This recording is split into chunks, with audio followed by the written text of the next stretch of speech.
Almost a year ago, we left America and moved to Sicily. At the time, we really didn't know what life here was going to be like. Now that we've actually lived here for almost a year, I thought it was time to tell you what it's really been like. I'm an American living in Sicily with my Sicilian husband Sal, and we're bringing you along as we discover what everyday life here is really like. And this is the next chapter of Real Sicilian. So let's start at the beginning of our journey. I'm a planner, and this is a life change, old life, new life kind of thing. And it's not something that either one of us, Sal or I, wanted to do without a plan. So I really planned everything down to the last detail. I'm a big planner, and I thought I was prepared for everything. So, one of the things we planned for was Gus, who is a service animal for me. And we arrive at O'Hare and we're getting checked in at the departure desk. And it's taking a while, taking a while. And they're telling me that there's a problem and I need to speak with someone in Germany from the airline. So we do. And they're basically telling me that. In European airspace, Gus cannot travel in cabin. So, we kind of, I'm arguing. I'd call them multiple times. And so from the get go, there was a problem, even from O'Hare. So we finally get all of that worked out. And you can imagine it was very stressful. So Gus can sense our stress and he goes through security. He's never been in an airport before as a service animal. He did wonderful through the security check. And then we finally get into the air.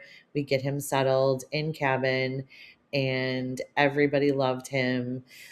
All the staff was coming to pet him throughout the flight and check on him. And he did great. So we arrive in Frankfurt and we're supposed to be able to take him somewhere to use the bathroom. We can't use the bathroom. So this is just a disaster in the airport. Then finally we get onto the plane, we board with him, and finally we land in Palermo. And it was wonderful because they took us directly. We told him what happened with the dog and that he couldn't use the bathroom since we had left Chicago. So it's been like 12, 13 hours. And then he finally got to use the bathroom at Palermo and everything was fine. So we finally get to our hotel, and that was kind of a disaster all in itself. But we got Gus upstairs. He went up the stairs, but it was an older building, so the stairs were very, very tight and narrow.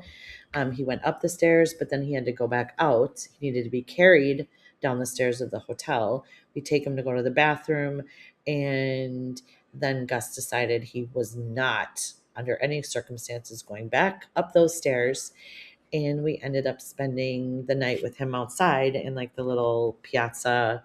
It's like a small piazza outside. So Gus, Sal, and I spent our first night in Sicily of our new life sleeping outside. So now we needed to find more suitable housing for the three of us. And it was the beginning of the big festival in Port Portocello. And there was no Airbnbs available. It was very difficult. So we had like a little family meeting and with my sister-in-law, and we decided to stay in her entryway for the next 2 weeks until we can find an Airbnb. We happened to find one, but it was under construction. Still, it wasn't quite ready.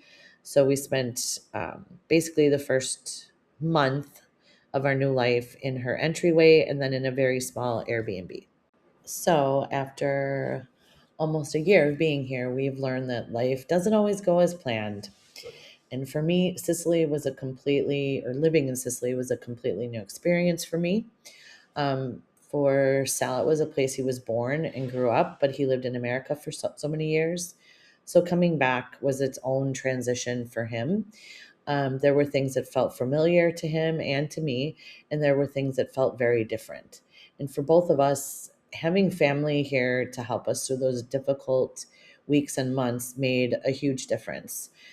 We are grateful for the family who welcomed us and helped us and made the transition a little easier. And somewhere along the way, things settled down. and Sicily started to feel more like home, or is still starting to feel like home for both of us. So that's what I want to share with you in this next chapter of Real Sicilian, the real everyday life of living in Sicily, the places that we discover, the things that we do, the food that we eat, things that surprise us, and yes, things that did disappoint us, and the difficulties of living here. And hopefully, we'll be going on some new adventures now that we're getting used to life here. So, welcome to the next chapter of Real Sicilian, and stay tuned.